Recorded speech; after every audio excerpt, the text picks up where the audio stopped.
Nephili, why should we even care about investing? Isn't that something for adults in suits? Well, you know, Danai, that our generation is really under pressure. Rising cost of living, unaffordable housing, rising tuition fees. It's really hard these days. Listen to this.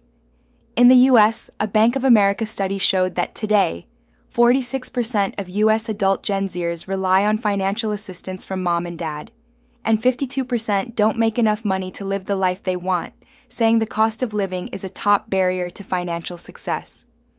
Also, here in Europe, according to Eurostat, 37% of young adults 18 to 35 are still living with their parents. Wow.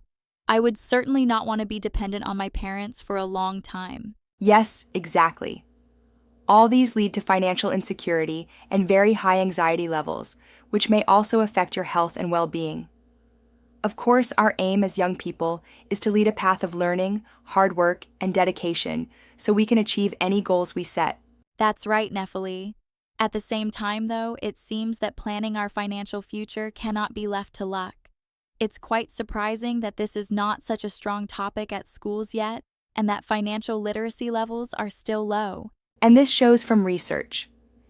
In our country alone, based on scientific research conducted at the Cyprus University of Technology, 6 out of 10 people are considered financially illiterate.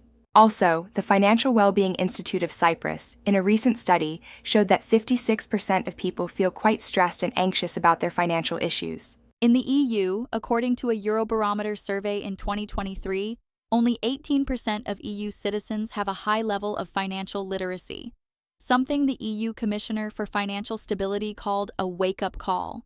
The good thing about our generation is that with the growth of social media, we have an abundance of information on our fingertips. The issue, though, is it the right information?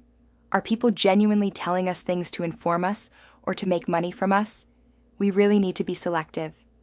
Also, Danai, most of the formal financial literacy we have seen for Gen Z is about saving, budgeting, borrowing, but not practical guides on real investing. So here we will try to focus on that. But how do we do this? First of all, Danai, one of the things we learned for anything in life is that we need 3 things: the right mindset, the education and knowledge, and the discipline to execute. We are here to help on the middle one. The other 2 is something all of us need to work on. So, let's start with an example on how the thinking goes. Imagine that you've got 50 euros. You could either spend it on a new gadget or invest it and let it grow into 100 euros, 200 euros, even more over time. Because of the magic of compound interest, which we will explain more later, your money earns money, then that money earns more money, and so on. It's like a snowball rolling down a hill. The earlier you start, the bigger it gets. So investing means more freedom in the future? Exactly. Less stress, more options. You could use that extra money to start your own business, have a better quality of life, or travel more. Yes, you are right. And as we learned from Morgan Housel, who wrote Psychology of Money, financial freedom is the ability to do what you want, when you want, and with whom you want.